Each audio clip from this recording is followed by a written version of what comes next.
There is a type of fat that doctors worry about more than your weight, and most fat loss plan completely ignores it. There is one peptide that was studied for medical conditions long before influencers ever talked about. If you ever struggle with stubborn belly fat, metabolic slowdown, or feeling like your body doesn't respond the way it used to, this video is for you. Today we are talking about peptide called Tesamorelin. Hi guys, I am Jay Patel, certified PA. This channel is about metabolic health, hormones, peptide, and functional medicine education. Tesamorelin is often described as fat loss peptide. That description is incomplete. Tesamorelin is actually a growth hormone releasing hormone analog. It does not give you growth hormone. It tells your pituitary gland to release your own growth hormone in more youthful pattern. That distinction is everything, because growth hormone is not a cosmetic hormone. It is a metabolic hormone. Growth hormone controls where the fat is stored, how fat is metabolized, how muscle is preserved, how liver handles fat, how deep you sleep, and how well your tissue repairs. Tesamorelin works by restoring this system. So to understand why Tesamorelin is unique compared to other peptides, we need to talk about visceral fat. Visceral fat is the fat that accumulates around your internal organs, the one you don't see. It is strongly associated with insulin resistance, fatty liver, inflammation, and cardiovascular risk. This is why two people can weigh the same and have very different health risks. One stored fat under the skin, the other stored fat deep in the abdomen. Visceral fat behaves differently. It is hormonally active. It produces inflammatory cytokines. It worsens insulin resistance. It disrupts metabolic signaling. And it is notoriously resistant to diet and exercise alone. This is where Tesamorelin comes in. Tesamorelin was originally studied in patients with HIV-associated lipodystrophy, a condition characterized by abnormal visceral fat accumulation, especially around belly. In clinical studies, Tesamorelin significantly reduced visceral adipose tissue without causing uncontrolled growth hormone level. It did this by restoring physiologic growth hormone, pulsatility, rather than flooding the body with growth hormone. This is why Tesamorelin is different from simply taking growth hormone. Growth hormone therapy delivers hormone externally. Tesamorelin restores the internal signaling. One replaces it, other re-educate. Now let's talk about the mechanism. Tesamorelin binds to growth hormone releasing hormone receptor in pituitary gland. They stimulate the release of endogenous growth hormone in a pulsatile manner. Growth hormone then signals the liver to produce IGF-1. IGF-1 and growth hormone together increases lipolysis, particularly in visceral fat. They also reduce lipogenesis, meaning they reduce the creation of new fat. They improve insulin sensitivity in muscle and liver tissue. They reduces hepatic fat accumulation. They improve sleep architecture by increasing slow wave sleep. They improve tissue repair and collagen synthesis. This is not a stimulant effect, it is a signaling effect. So Tesamorelin doesn't actually force the fat loss. It changes where the fat is stored and how fat is used. This is why people often notice changes in the waist circumferences before they notice change on the scale. The scale may move slowly, the mirror changes faster. This is body recomposition, not crash diet. Another important distinction is that Tesamorelin does not suppress its appetite directly. It does not act on a GLP-1 pathway. It does not slow gastric emptying.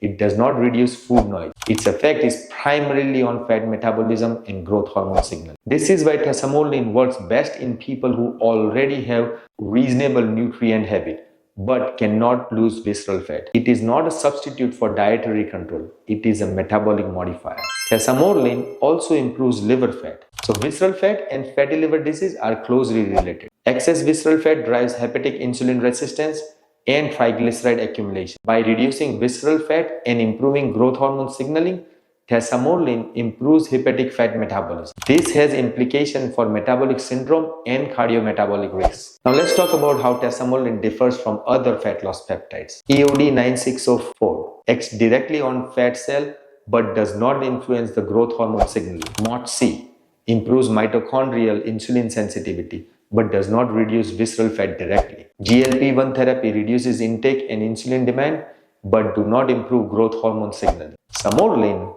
restores growth hormone signaling broadly but does not specifically target visceral fat. Tesamorelin does both.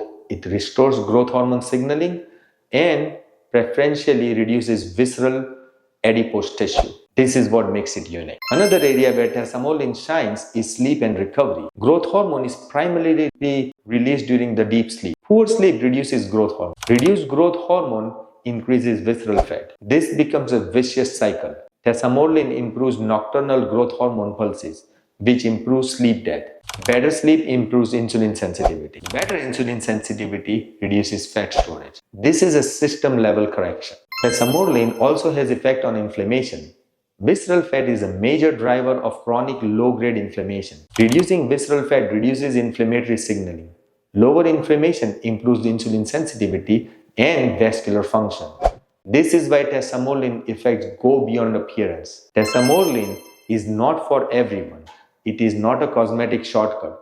It is the most appropriate in individuals with visceral adiposity, metabolic dysfunction, fatty liver disease, or growth hormone deficiency pattern associated with aging. It should not be used in patients with active malignancy or uncontrolled endocrine disease. It should not be used during pregnancy. It requires medical supervision. This is a physiology, not a supplementation. One topic worth discussing is lower dose or precision strategy. The goal is not maximal growth hormone stimulation. The goal is physiologic restoration. In some patients, subtle improvement in signaling produces better long-term outcome than aggressive stimulation. This is an evolving area of research and clinical practice. The biggest mistake I have seen people make with Tesamorelin is expecting rapid scale weight loss. Tesamorelin is not a crash weight loss tool. It is a body composition therapy. It reduces dangerous visceral fat while preventing lean tissue. It improves metabolic marker over time.